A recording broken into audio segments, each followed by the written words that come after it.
ಕಾರವಾರದ ತಾಲೂಕ್ ಪಂಚಾಯತಿ ಸಭಾಂಗಣದಲ್ಲಿ ಕದಂಬ ನೌಕಾನೆಲೆ ಕೈಗಾ ಎನ್ಪಿಸಿಎಲ್ ಅಧಿಕಾರಿಗಳೊಂದಿಗೆ ಶಾಸಕ ಸತೀಶ್ ಸೈಲ್ ಸಭೆ ನಡೆಸಿ ಸ್ಥಳೀಯರಿಗೆ ಉದ್ಯೋಗಾವಕಾಶ ಕಲ್ಪಿಸಿಕೊಳ್ಳುವ ಬಗ್ಗೆ ಸೂಚನೆ ನೀಡಿದರು.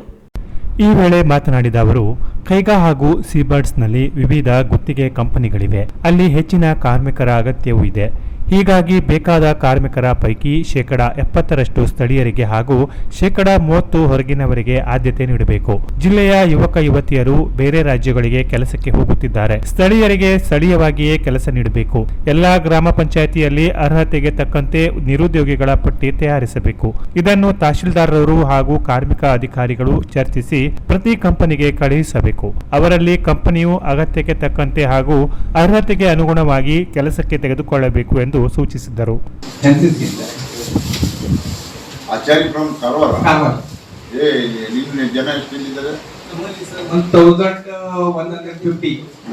ಅದರಲ್ಲಿ ಲೋಕಲ್ ಇದ್ದಿದ್ದು 560 ಮತ್ತೆ ಮೈಗ್ರೇಟ್ ಇವರು 590. ಬೇಜಾರಾಗಿಲ್ಲ? ಇಲ್ಲ ಸರ್, ತಗೊಳ್ತಾ ಇದ್ದೀವಿ ನಾವು. ಬೇಜಾರಾಗೋದಿಲ್ಲ? ಇಲ್ಲ, ತಗೊಳ್ತಾ ಇದ್ದೀವಿ. Acharya, it is not 100% report. I will expect from you 100% report. ಅಭಿಮಾನ ಇರ್ಬೇಕು.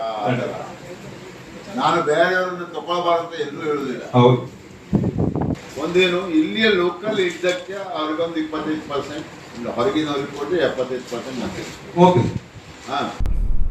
ಜಿಲ್ಲಾ ಕಾರ್ಮಿಕ ಅಧಿಕಾರಿ ಲಲಿತಾ ಸಾತೇನಹಳ್ಳಿ, ತಹಶೀಲ್ದಾರ್ ನಿಶ್ಚಲ ನರೋಣ, ತಾಲೂಕು ಪಂಚಾಯತ್ ಕಾರ್ಯನಿರ್ವಾಹಕ ಅಧಿಕಾರಿ ವೀರನಗೌಡ ಎಂಗನಗೌಡರ್, ಜಿಲ್ಲಾ ಉದ್ಯೋಗ ವಿನಿಮಯ ಕೇಂದ್ರದ ಅಧಿಕಾರಿ ವಿನೋದ್ ನಾಯ್ಕ್ ಇದ್ದರು.